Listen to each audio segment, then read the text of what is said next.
Hey, Weekly Walk viewers. I am here with Chris Vylder. I feel like this is a really long Weekly Walk in the making.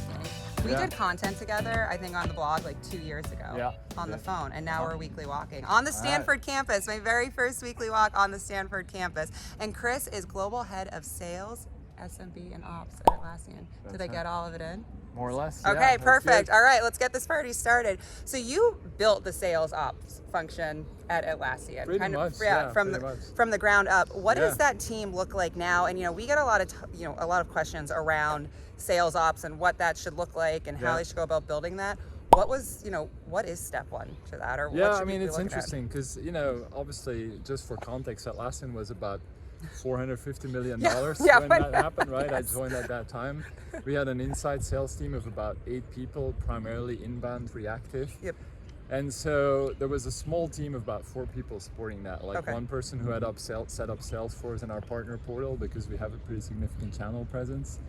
And then a few people were doing kind of reporting on demand, but there was no real traditional pipeline reporting or anything like that. So kind of the first thing we wanted to do was look at, well, how do we leverage Atlassian's kind of core differentiators, right, and asymmetric advantages, the flywheel, the channel that we had, and build an enterprise sales motion on top of that.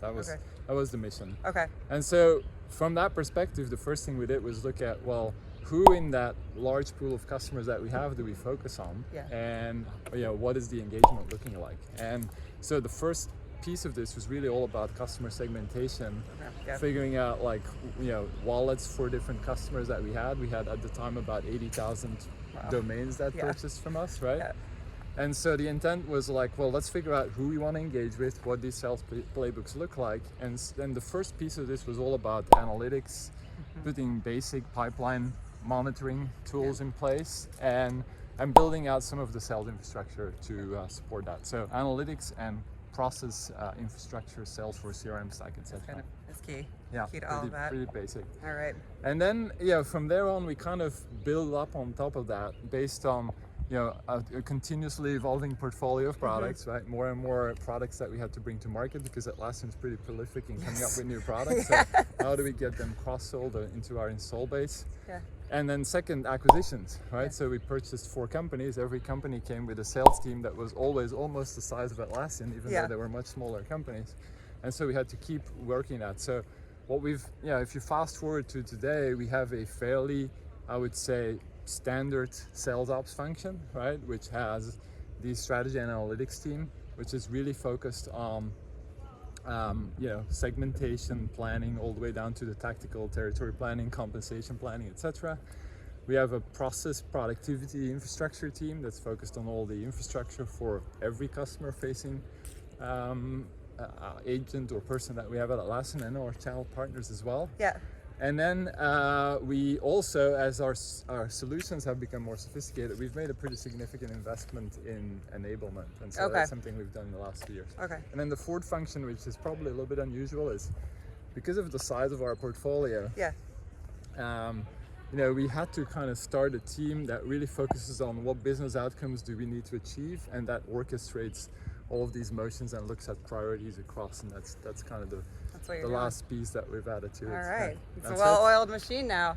All right. You are an OpenView advisor. So we send you a lot of companies to talk to who are big fans of Chris's, as are we at OpenView. What is the number one question you get asked, given your experience and current role? So I would say there are 2 categories of companies that come my way, right? So there are the traditional PLG companies, so people who have from the ground up based their business on PLG. And there it's always about, when should we hire the first salesperson? And the second question is always also, how do you make sure it doesn't screw up the culture of the company? Because ultimately, everyone in that kind of category is always concerned about the culture that they've built, the customer relationships and the engagement, etc. So that's one category of questions. Yeah.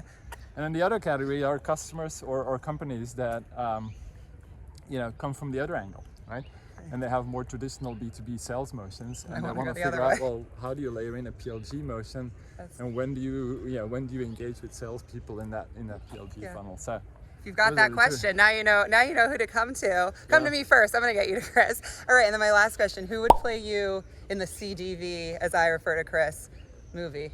Yeah. So it's funny because we had our sales kickoff about 3 weeks ago, and somebody on my team came up with the crazy idea that I should play the international man of mystery. So I became this kind of character that was a hybrid of Austin Powers and the Dos Equis guy, right? And so we build a whole skit around that. It's a 15-minute video, which I hope will never end up. I was just gonna say, I hope that ends up on LinkedIn. We might, if I had known that, I would have made you wear the costume and everything. I'm sure at some point it will leak. Yeah, we're gonna wait for that. And it will be embarrassing. That's okay, but it's great. All PR is good PR, isn't that what they say? Yeah. So, all right, Chris, thank you for Weekly Walking with me and Weekly Walk viewers. We'll see y'all soon. Bye, guys. Cool.